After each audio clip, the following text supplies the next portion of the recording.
Y es que aquí estamos precisamente completamente en vivo por TN23, siendo 17 de abril, en otras palabras, miércoles santo. Hoy junto al licenciado Axel Cardona. Por cierto, licenciado, nuevamente bienvenido a La Medida. Mire, está acá nuevamente rápido con nosotros. Gracias, licenciado Talamonti, a todo el televidente guatemalteco que nos ve a través de TN23. Hoy tenemos temas muy importantes, muy interesantes, definitivamente, que han sobresalido en los últimos minutos. Y mucha gente tiene que saber realmente qué está pasando en Guatemala. Y hoy, miércoles santo, le vamos a informar. Así es, usted quiere saber uno de los temas. Bueno, precisamente está esperando que hablemos acerca de esas capturas en Estados Unidos de uno de los candidatos presidenciales. Lo vamos a hacer hoy, aquí, en este momento, en A la Medida.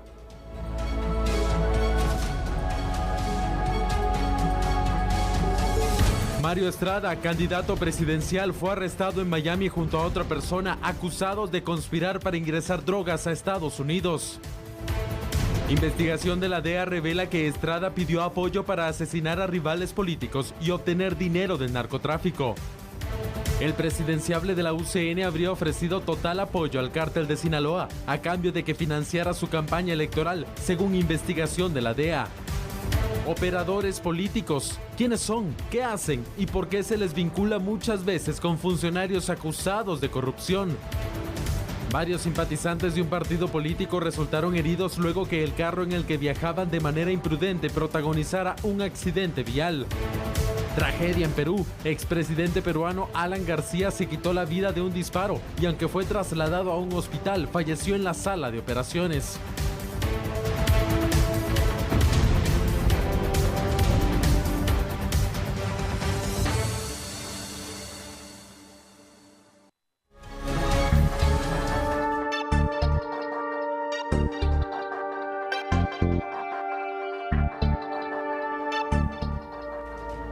Bueno, y una de las noticias que ha alertado a toda Guatemala y por supuesto le ha generado interés a muchos guatemaltecos es la captura de Mario Estrada, que fue detenido junto a otra persona. Ambos son acusados, entre otras cosas, de conspirar para ingresar droga a Estados Unidos.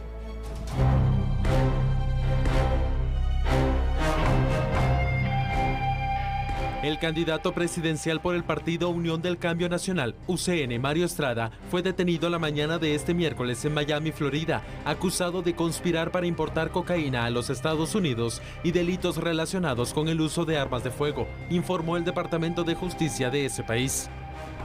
Mediante un comunicado, la entidad indicó que el presidenciable fue detenido junto a Juan Pablo González Mayorga y comparecerá mañana ante el juez de la Corte Federal, Jonathan Goodman. El procurador de los Estados Unidos para el Distrito Sur de Nueva York, Geoffrey S. Berman, y el agente especial a cargo de la División de Administración de Drogas de Estados Unidos, DEA por sus siglas en inglés, Adolphus P. Wright, anunciaron hoy que Estrada y González fueron acusados en un tribunal de Manhattan por los hechos descritos. De acuerdo con las pesquisas en aquel territorio, los indicados conspiraron para solicitar dinero del cártel de Sinaloa para financiar un plan corrupto para elegir al presidente de Guatemala. A cambio, los dos supuestamente prometieron ayudar al cártel a utilizar los puertos y aeropuertos guatemaltecos para exportar toneladas de cocaína a Estados Unidos. Además, se alega que Estrada y González intentaron organizar los asesinatos de rivales políticos. Aunque no se mencionan quiénes serían estos, se hace ver que habría objetivos específicos. Bueno, no cabe duda que este proceso electoral 2019 trae demasiadas sorpresas. Y es así, licenciado Axel Cardona, como el día de hoy, una sorpresa ha sido para toda la sociedad guatemalteca precisamente la captura de Mario Estrada en Estados Unidos.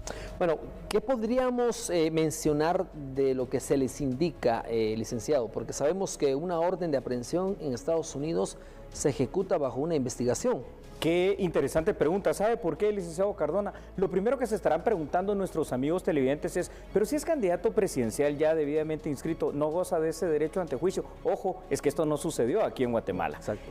El antejuicio lo tienen y lo gozan los candidatos, en este caso presidenciales, vicepresidenciales y también para las diputaciones en nuestro territorio guatemalteco. En Estados Unidos lo que sucedió, licenciado Axel Cardona, es una investigación conjunta de la DEA y el Departamento de Justicia, en la cual inclusive, ya conociendo más detalles de lo que ha sucedido, pues lograron infiltrar a un par de personas que se hicieron pasar por operadores políticos del cártel de Sinaloa y se reunieron varias veces con Mario Estrada y otras personas guatemaltecas, y es ahí donde precisamente hoy en una reunión donde supuestamente se iban a tratar estos temas de los cuales se le está imputando y acusando a Mario Estrada, es capturado en territorio estadounidense. Es una situación altamente grave para él jurídicamente.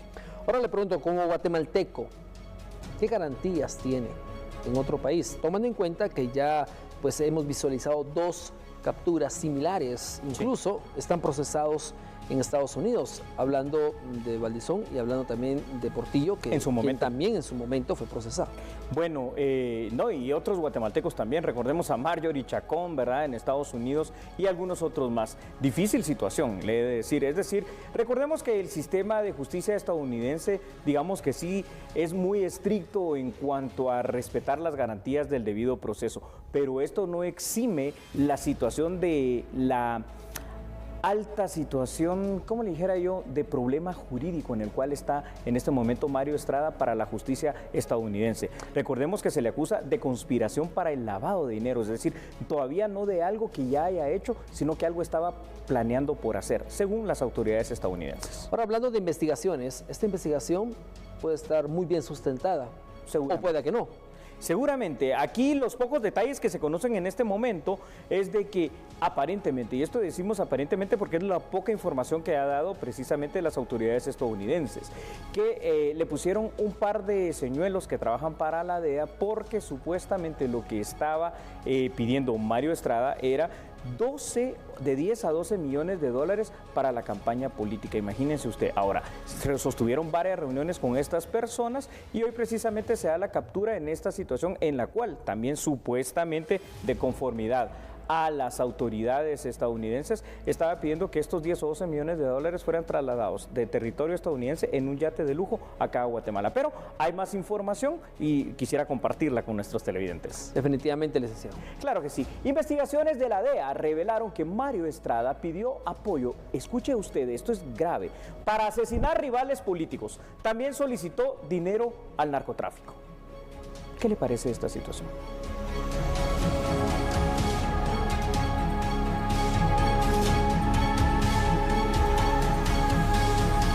De Estados Unidos, las investigaciones contra una estructura que estaría buscando fondos ilícitos para financiar la campaña electoral de Estrada se iniciaron en diciembre de 2018. Al caso lo denominaron Conspiración de Estrada.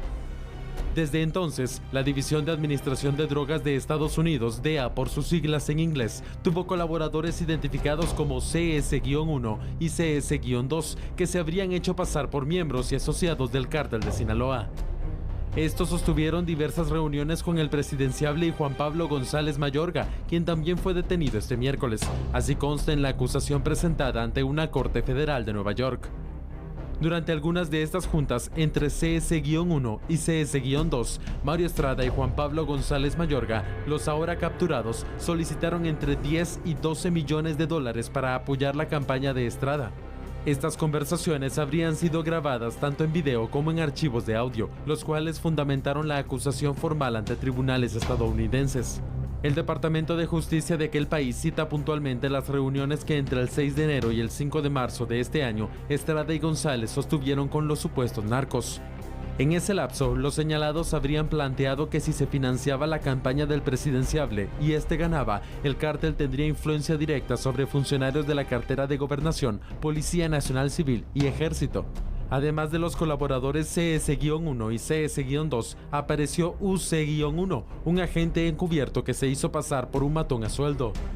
Él grabó cómo Estrada y González habrían planteado la posibilidad de que se apoyara con el asesinato de rivales políticos que amenazaban con ganar las elecciones. De hecho, se habló de eliminar primero a un individuo cuyo asesinato sería fácil de completar porque tenía muchos enemigos en Guatemala.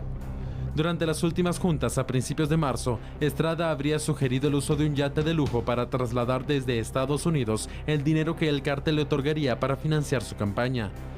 El candidato habría presionado para obtener los recursos con el argumento de que se había quedado sin dinero para sus actividades, de acuerdo con las pesquisas. La mayoría de las reuniones tuvieron lugar en la ciudad capital, pero al menos 2 se llevaron a cabo en Miami, donde finalmente fueron capturados.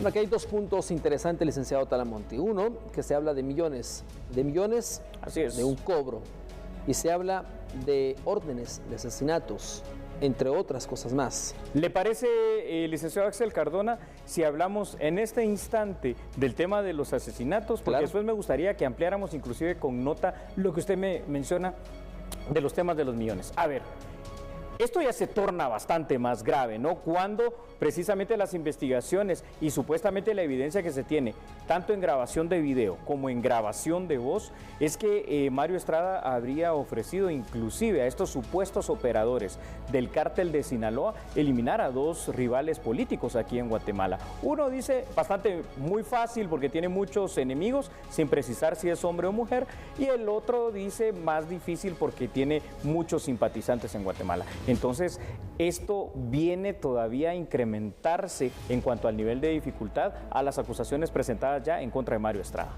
¿Qué pueden hacer en este caso los abogados por parte del candidato presidencial Mario Estrada, ahora que tiene audiencia programada para mañana, tomando en cuenta estos fundamentos, documentos que presenta la DEA Sí. ante una investigación que precisamente detalla que es de varios meses? Recordemos que aquí, licenciado Axel Cardona, estamos hablando de dos sistemas de justicia completamente distintos. Tenemos la concepción siempre del sistema de justicia guatemalteco, que es lento, que no es preciso, que no se sustenta en prueba, como usted bien lo está mencionando en este caso, que se haya obtenido de una manera lícita para el sistema y que sea pues también bastante fuerte y sostenible para las audiencias. En este caso, seguramente Mario Estrada va a tener el derecho, obviamente esto es parte del debido proceso, de tener una defensa técnica, ya sea proporcionada por las autoridades estadounidenses o alguien que en el lapso él haya logrado contratar, pero que tiene que ser un abogado radicado y acreditado en Estados Unidos. Como en este pasó con caso. Portillo. Como pasó exactamente con Alfonso Portillo. Pero son casos muy distintos, son casos delitos muy distintos. completamente distintos. Recordemos que a Alfonso Portillo se le estaba sindicando de haberse apropiado de dinero que era del Estado guatemalteco, pero donado en este caso por Taiwán, específicamente en aquel momento, con con cheques de 5 millones de dólares, como recordaremos. En este caso, a Mario Estrada se le está sindicando de uno de los delitos que son más perseguidos por la justicia norteamericana, es decir, El narcotráfico. El narcotráfico. Todo lo que tiene que ver con el tema del narcotráfico para Estados Unidos es un tema muy sensible, sobre todo cuando se utiliza su territorio. Y aquí estamos viendo que además ahora dentro de esas grabaciones existe la posibilidad de tener la situación eventual en la cual, por ejemplo, matar a un par de candidatos políticos parece y suena bastante grave. Ahora yo le pregunto algo. A ver, dígame. ¿Qué hubiera pasado si en lugar de capturarlo allá, lo solicita a Guatemala? Estando él en Es Guatemala. un escenario... Si es que la investigación ya llevaba tiempo. Es un escenario completamente distinto. La pregunta es muy pertinente y por eso así había empezado haciendo un poco el análisis en la primera nota. Mario Estrada en este momento tenía toda la cobertura y el derecho de antejuicio aquí en Guatemala. Es decir, así lo quiere investigar el Ministerio Público guatemalteco o lo esté solicitando investigar cualquier otro estado, incluyendo obviamente Estados Unidos. En el territorio guatemalteco eso hubiera sido muy difícil, a menos que se le hubiese levantado el derecho de antejuicio por parte de la Corte Suprema de Justicia. En este caso no pasó así, porque de estas aproximadamente 10 reuniones que se tuvieron con estos agentes encubiertos de la DEA, 2 que se celebraron precisamente en territorio norteamericano, vemos cuál es el resultado de una de ellas, es decir, se aprovecha el momento donde ya no tiene esa cobertura del antejuicio en Estados Unidos, específicamente en el estado de la Florida, y es aprendido. Ahora, yo le pregunto algo. No se capturó solo a Mario Estrada. No se capturó Se solamente. capturó a alguien más. Sí. Y es precisamente el que le lleva el control político de la campaña. ¿Qué tiene que ver él con eso? Aquí estamos hablando de otro tema, estamos hablando precisamente de los operadores políticos. Y este tema es muy importante, tan importante, licenciado Axel Cardona. Que se abordará después. Que lo vamos a abordar como siguiente tema de análisis. Pero ahora tenemos otras cosas también para analizar, Claro. licenciado. En TN23, en A la Medida, hemos tratado de investigar un poco más. Y según precisamente la DEA, pues el presidenciable de la UCN habría ofrecido su total apoyo al cártel de Sinaloa a cambio que financiara su campaña electoral. ¿Quiere conocer un poco más? Ahora. Vía libre en puertos y aeropuertos guatemaltecos para trasladar drogas hacia Estados Unidos fue una de las promesas del candidato presidencial de la Unión del Cambio Nacional, UCN, Mario Estrada, al cártel de Sinaloa, a cambio de financiar su campaña electoral, según la División de Administración de Drogas de aquel país, DEA por sus siglas en inglés. El político fue detenido este miércoles en Miami, Florida, junto a Juan Pablo González Mayorga, después que una corte federal de Nueva York ordenara tal acción por el delito de conspiración para ingresar cocaína a ese país. La DEA habría documentado diversas reuniones que los ahora detenidos sostuvieron con colaboradores y agentes encubiertos que se hicieron pasar por miembros del cártel, a quienes también ofrecieron el apoyo de las autoridades del Ministerio de Gobernación, Policía Nacional y Ejército para facilitar sus operaciones. Esto a cambio de entre 10 millones y 12 millones de dólares para competir en las elecciones programadas para el próximo 16 de junio. Según lo acordado, si Estrada resultaba electo como presidente, nombraría a miembros de la estructura criminal en las carteras del Interior y Defensa Nacional, así como en cargos que controlan los puertos y aeropuertos de Guatemala, según la DEA. De hecho, el candidato habría solicitado a los supuestos narcos designar a 3 posibles aspirantes a estos puestos para elegir entre ellos a quien finalmente sería nombrado. La Fiscalía de Distrito de Nueva York planteó en su acusación contra Estrada y González que el primero dijo estar dispuesto a dejar pasar unos 6 aviones mensuales cargados de cocaína en territorio guatemalteco, tal como se lo plantearon los agentes encubiertos que se hicieron pasar por miembros del cártel. De acuerdo con lo planteado por la Fiscalía, si los señalados fueran declarados culpables, enfrentarían una sentencia mínima obligatoria de 10 años de prisión y una pena máxima de cadena perpetua.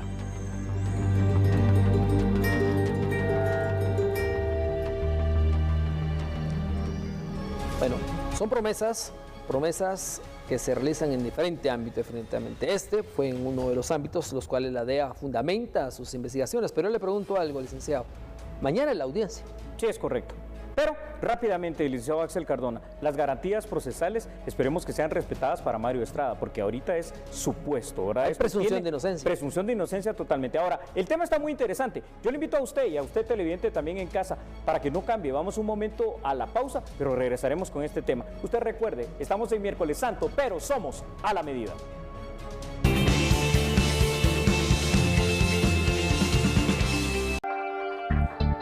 Y es que precisamente usted quiere saber y conocer más de estos detalles, licenciado Axel Cardona. Nos habíamos ido a la pausa con lo de la captura de Mario Estrada en Estados Unidos. Claro, definitivamente tenemos información que se ha recabado por parte ya de las autoridades, y es que estamos hablando que revisamos ya algunos detalles importantes y las acusaciones hechas por la justicia de los Estados Unidos. Mario Amílcar Estrada Orellana y Juan Pablo González Mayorga fueron acusados de conspirar para importar cocaína a los Estados Unidos, además de una acusación relacionada con una conspiración para usar y poseer ametralladoras. Estrada y González fueron investigados desde diciembre del año 2018, cuando intentaron solicitar fondos a cárteles internacionales de la droga para apoyar su campaña presidencial. Estrada y González interactuaron específicamente con supuestos miembros de asociaciones del cártel de Sinaloa. Estas personas actuaban bajo la dirección de la DEA. Estrada y González solicitaron millones de dólares en ingresos por drogas del cártel de Sinaloa para apoyar la campaña de Estrada. Bueno, cuando escuchamos todos estos detalles de la investigación llevada a cabo por Estados Unidos, 2 cosas vienen a mi mente, licenciado Axel Cardona. Primero, lo complicado que es, porque ya no es solo el estar vinculado supuestamente con gente del cártel de Sinaloa, ya no es solo la amenaza eventual de poder aniquilar a 2 candidatos presidenciales, la compra de ametralladoras, la utilización del territorio norteamericano, pero algo más llama también mi atención, el hecho de que Mario Estrada sencillamente no se dio cuenta de esta situación. La secretividad que mantuvo Estados Unidos fue grande, ¿eh? Claro, pero yo le digo algo, como guatemalteco hay presunción de inocencia. Totalmente, la presunción de inocencia está. Mario Estrada es guatemalteco, tendrá que ser escuchado ante las autoridades de Estados Unidos mañana 18, y toda esa información la tendremos. Así es.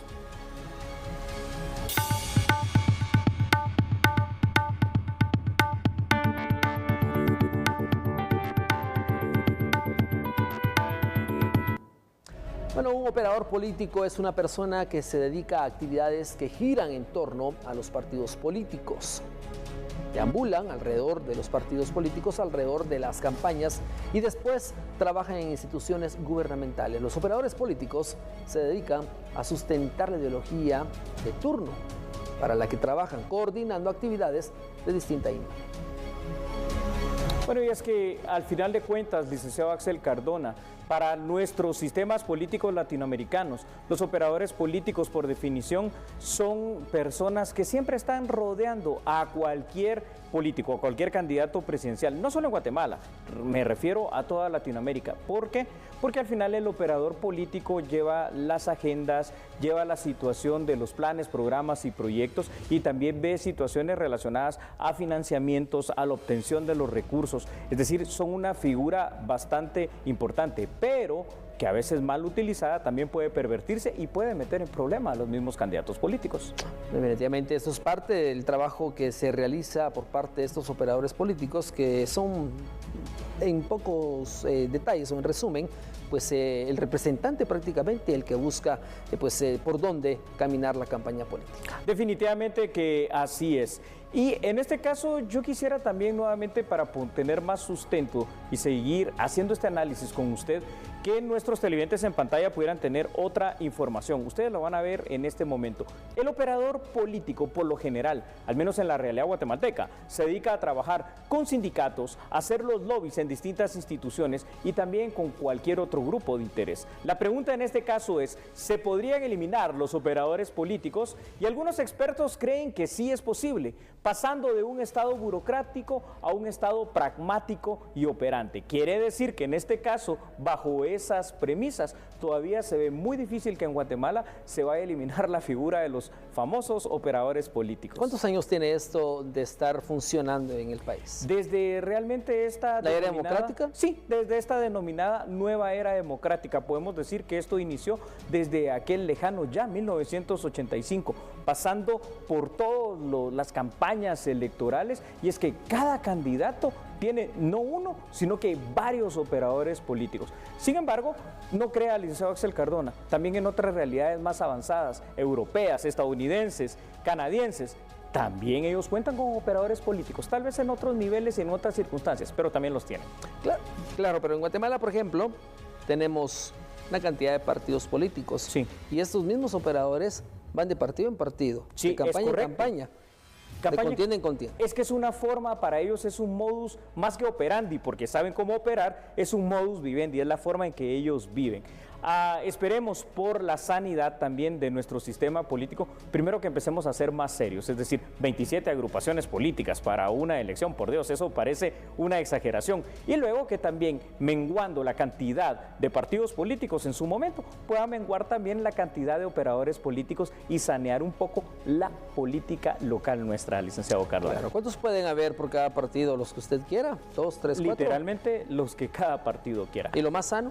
Lo más sano sería que no hubiese, ¿verdad? Para que los candidatos pudieran estar más libres. ¿Le parece si dejamos este tema de análisis por aquí? Nos vamos a la pausa. Claro que sí. No cambie, por favor, una breve pausa y usted sabe, sigue en sintonía porque somos a la medida.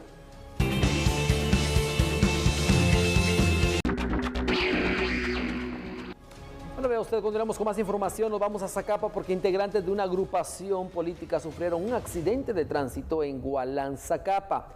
Versiones preliminares indican que el pick-up donde viajaba sufrió fallas en el sistema de frenos y terminaron totalmente en una quebrada. 9 personas, de ellos, entre ellos mujeres, fueron trasladadas de emergencia por bomberos voluntarios al Hospital Nacional de esta misma localidad.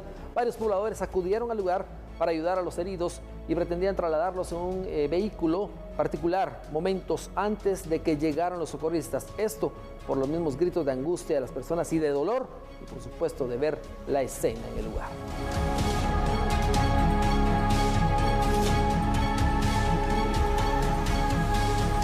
Bueno, pues esto realmente me llama la atención, licenciado Axel Cardona. Este miércoles santo específicamente ha estado marcado por muchos incidentes y accidentes viales.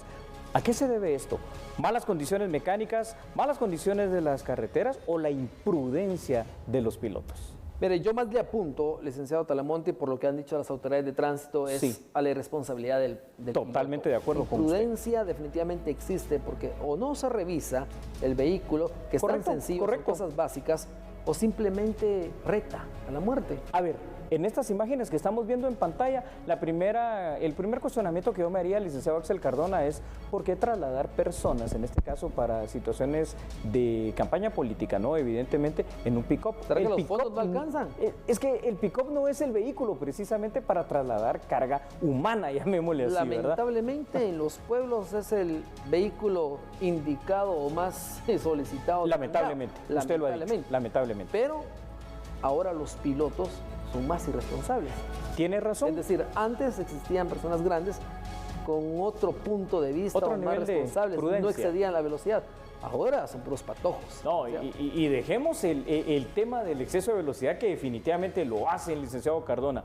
En TN23 precisamente se estuvo pasando durante toda esta jornada unos videos que seguramente usted recordará, donde unos pilotos irresponsables de autobuses en la ruta interamericana, contravía en una curva, iban pasando, incluyendo el de un microbusito que estuvo a punto de colisionar con un autobús que venía bajando. Es una cosa dramática, pues. Claro, de hecho, ya algunos fueron sancionados, pero lo vienen haciendo por años. Es decir, correcto. si usted viaja Esto es correcto. a la costa sur, específicamente a Retroleu, usted Pasa. va a ver que por esos pasos de reparación de carretera o ampliación se van contra la vía.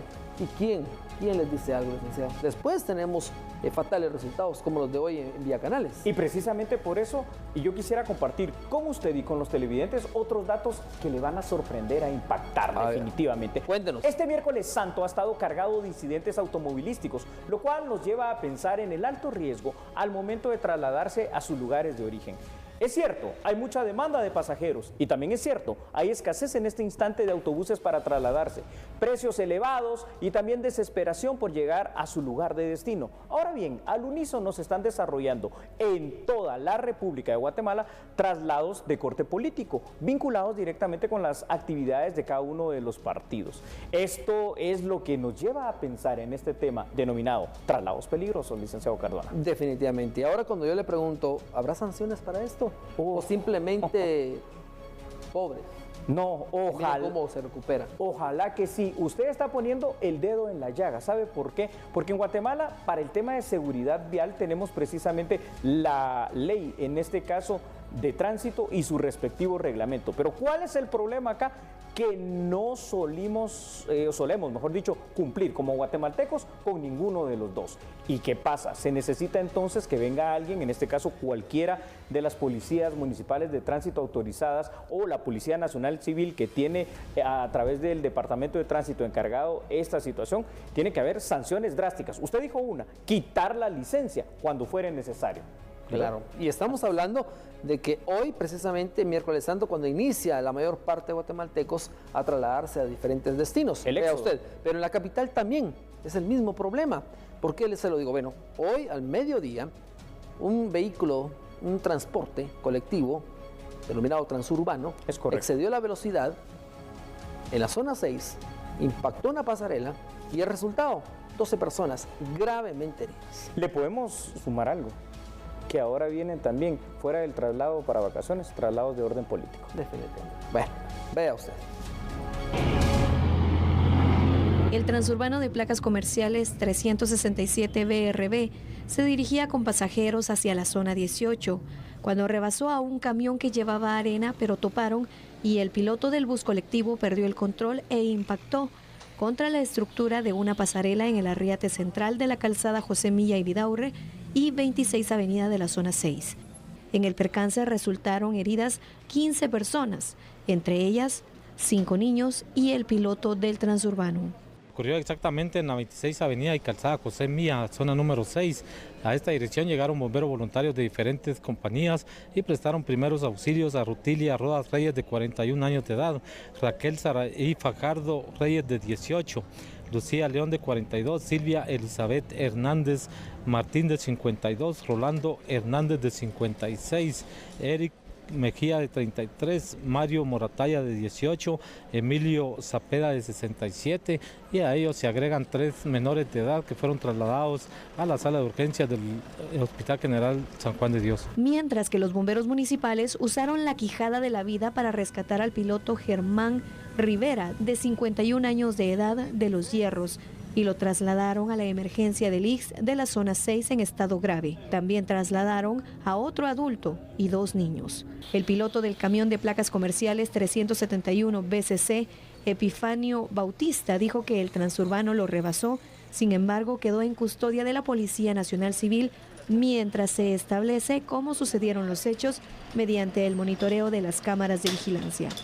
También se estableció que el piloto del transurbano llevaba varios cheques con el que pagaría a sus compañeros. Licenciado Axel Cardona, a ver qué le parecen algunos elementos que voy a mencionar en imprudencia de los pilotos. Definitivamente. Alcohol, drogas o cualquier otra sustancia estupefaciente. El desconocimiento también de lo que es la ley y reglamento de tránsito. Y una cosa que es muy común en este tipo de fiestas, el alcohol al volante. ¿Qué le parece? Claro, y definitivamente tenemos que hablar de otros puntos que también son muy interesantes verlos. Vea usted las imágenes, esos dolores, esas angustias, esas personas preocupadas, lastimadas, trasladadas en una ambulancia hacia un centro asistencial, temiendo por su vida. ¿Y los responsables? Exacto, ¿y los responsables? ¿Qué? Cuando se muere alguien responsable, pues va usted rápidamente con el empresario o con quien lo contrató. Así es. Pero en este caso todos quedaron vivos, ¿y qué va a pasar entonces? Son 12 heridos. Es una gran pregunta, licenciado Axel Cardona, y eso me lleva a reflexionar en algo, escuchándolo a usted. ¿No será este acaso un buen momento? Estamos todavía a miércoles santo. Es cierto que muchos guatemaltecos ya salieron, pero también es cierto que muchos guatemaltecos todavía se van a desplazar jueves, viernes y regresarán probablemente sábado y domingo. ¿No le parece un buen momento para hacer el llamado a la reflexión de cada uno de los que van a tomar sus vehículos, ya sea privados o colectivos, para que revisen sus frenos, revisen sus llantas, revisen todos los sistemas y tengamos todos la prudencia pertinente, no solo por seguridad nuestra y de nuestra familia, por seguridad de los demás que viajan en la vía pública? Claro, definitivamente a eso vamos. Y yo la pregunta también que le hago al amigo guatemalteco es, ¿por qué subirse a un vehículo cuando está sobrecargado? ¿Correcto? ¿Hay necesidad? En estos casos no creo. No lo hay creo. Más alternativas.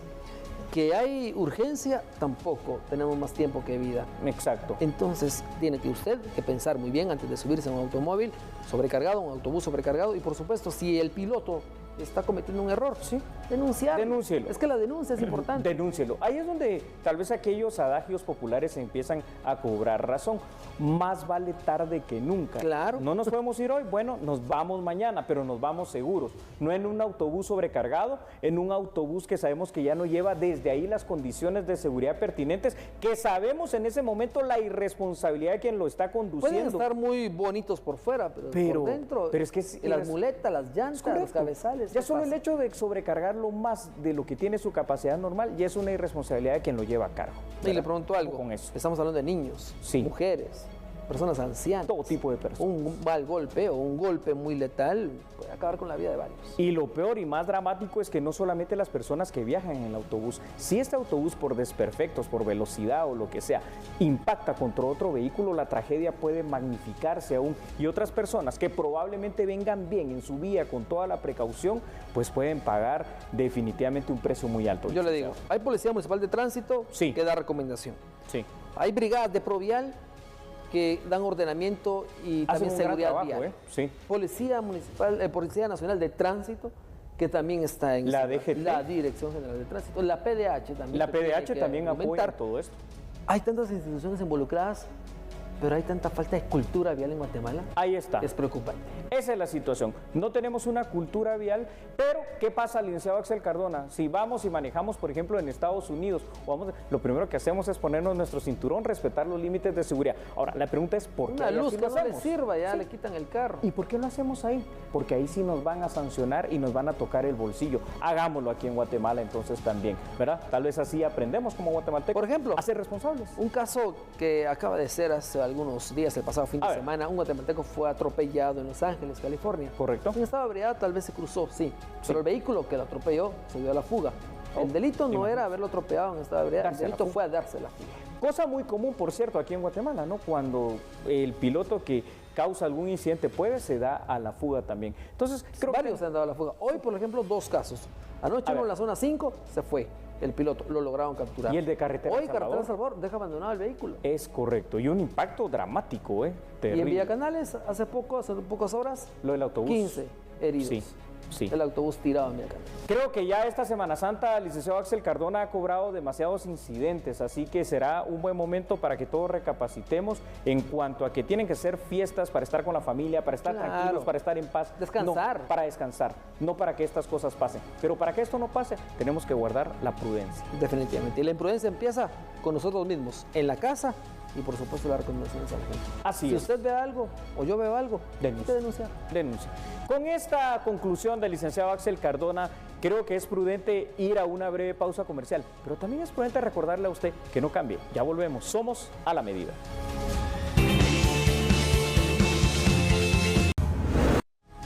Bueno, continuamos con más información, ahora lo hacemos a nivel internacional. Esta noticia también fue de relevo prácticamente y ha sido de interés a nivel internacional, ya que hablamos de una figura, de un expresidente de Sudamérica. Vea usted, estamos hablando específicamente del expresidente Alan García, quien se disparó previo a ser capturado por parte de las autoridades, señalado de corrupción en su país.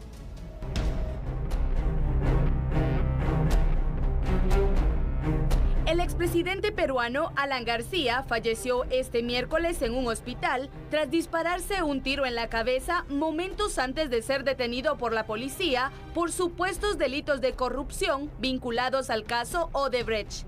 A pesar de que el exmandatario fue inmediatamente trasladado al hospital, los médicos no pudieron hacer nada para salvarle la vida. Autoridades de salud dieron a conocer que falleció producto de una hemorragia cerebral masiva por proyectil de arma de fuego y paro cardiorrespiratorio. Por su parte, el presidente de Perú, Martín Vizcarra, lamentó el deceso de García a través de su cuenta de Twitter. Consternado por el fallecimiento del expresidente Alan García, envío mis condolencias a su familia y seres queridos. Versiones preliminares indican que García intentó suicidarse cuando varios agentes de la División de Investigación de Delitos se presentaron en su domicilio para detenerlo, en un operativo vinculado a investigaciones por un supuesto caso de corrupción. En concreto, el expresidente estaba siendo investigado por unos supuestos sobornos pagados por la empresa brasileña Odebrecht, que habría estado interesada en obtener un contrato de construcción de una línea de metro en Lima durante el segundo mandato presidencial de García. ¿Qué le puedo decir sobre este tema? Simple y sencillamente impactante. Este incidente ha impactado también a todos los residentes de la nación sudamericana y por supuesto que ha tenido un impacto en el plano latinoamericano. A continuación, conozcamos más sobre el expresidente peruano Alan García, aquí en A la Medida.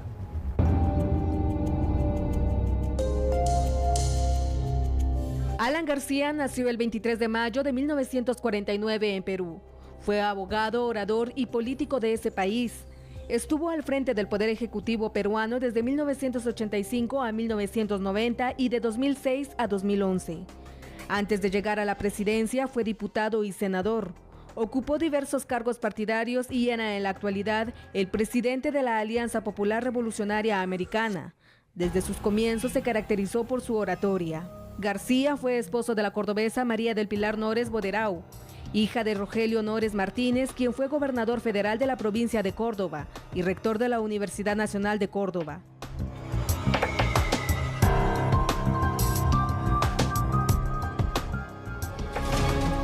Bueno, fue algo que definitivamente vino a generar aquel impacto y sorpresa definitivamente por parte primero de los peruanos y después de varios funcionarios también en Latinoamérica.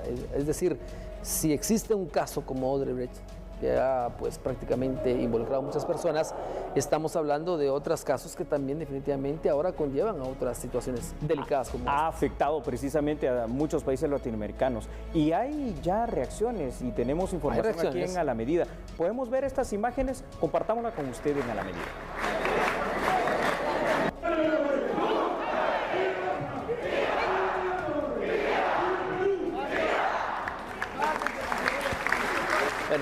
que recordar que en este momento se rinden honras fúnebres al expresidente Alan García. Hay que recordar que a las afueras del centro asistencial, donde fue llevado prácticamente bajo extremas medidas de seguridad y en custodia de agentes de seguridad y al resguardo de galenos de turno muy experimentados en ese momento, trataron de salvarle la vida, pero vimos en pantalla las imágenes de la bala que definitivamente afectó totalmente su estado de salud, quien pues no aguantó definitivamente y murió. Pero ahora vemos cuántos seguidores, eso es importante, cuánta gente aún tenía aquella afinidad con el expresidente. Al ver, licenciado Axel Cardona, las imágenes acá exclusivas de TN23 en colaboración con colegas periodistas peruanos, vemos todavía el carisma, el cariño y el liderazgo que Alan García como figura política en el Perú. El legado maneja prácticamente que dejó en ellos. Así es. Lo querramos o no, Alan García es parte de esta historia contemporánea de la nación peruana. Perú, que pasó de ser una nación muy pobre a ser realmente una nación completamente distinta en finales del siglo XX y principios del siglo XXI. Y en eso también tuvo algo que ver Alan García. Claro, definitivamente vemos que esto será una de las primeras honras fúnebres que se rendirán, después pasará prácticamente a la Casa de Gobierno, como suele suceder en cualquier país del mundo. Las honras fúnebres, el respeto, también pues muestras de respeto por parte de autoridades, en este caso funcionarios, también presidentes y jefes de Estado. Definitivamente, y quedará también, hay que decirlo, licenciado Axel Cardona, quedará también para la historia esta manera trágica en la cual pierde la vida al suicidarse precisamente Alan García, porque en este instante también estaba siendo sindicado en su nación, en Perú, de estar vinculado a temas de corrupción, hay que decirlo, claro, por la famosa, lastimosa y tristemente empresa Odebrecht brasileña. Es parte también del legado que dejará Alan García para la historia. Claro, y TN23 le dará seguimiento a esto para que usted conozca todos los detalles que conllevan específicamente una honra fúnebre y una situación como esta. Un país suramericano hoy llora la falta, la ausencia y la muerte tan trágica de un expresidente que buscó en su momento determinado la estabilidad, la paz y la igualdad de su país. Hay algo muy importante aquí que tenemos que destacar. Recuerda cuando decía, fuera de este cariño que se ve que le tienen todavía en el Perú, la forma trágica en que murió. Lo que se dice por parte de las autoridades peruanas que han investigado lo que sucedió es que él se dispara, es decir, estamos hablando de un suicidio. Usted lo marcaba perfectamente, el hecho de que casi que antes muerto que ir a prisión. Que ir a prisión en el Perú. ¿Por qué será esto? ¿Será que también el sistema de justicia peruano no es tan creíble? ¿El sistema carcelario peruano cómo será? No lo sé. La cosa es que hoy se ha perdido la vida de una manera trágica del expresidente peruano Alan García. Hay que recordar que en años anteriores ya habría sido sindicado de actos similares. Continuó la investigación, nunca fue capturado, hay que decirlo. Tampoco ahora, lamentablemente sucede esta situación trágica. Correcto. Que deja pues luto en su familia y en un país suramericano que busca salir adelante. Eso es muy correcto. Y de esta manera llegamos, licenciado Axel Cardona y televidentes, al final de este programa y esta emisión de A la Medida. Por cierto, le deseamos a usted una feliz Semana Santa. Licenciado Cardona, también muchas gracias por estar con nosotros. ¿Y sabe qué le decimos? Lo esperamos el día lunes a usted. Gracias, licenciado también Cardona, por estar en A la Medida. Un placer. Y a usted, amigo televidente, cuídese, descanse y asista a su lugar de destino, pero con precaución.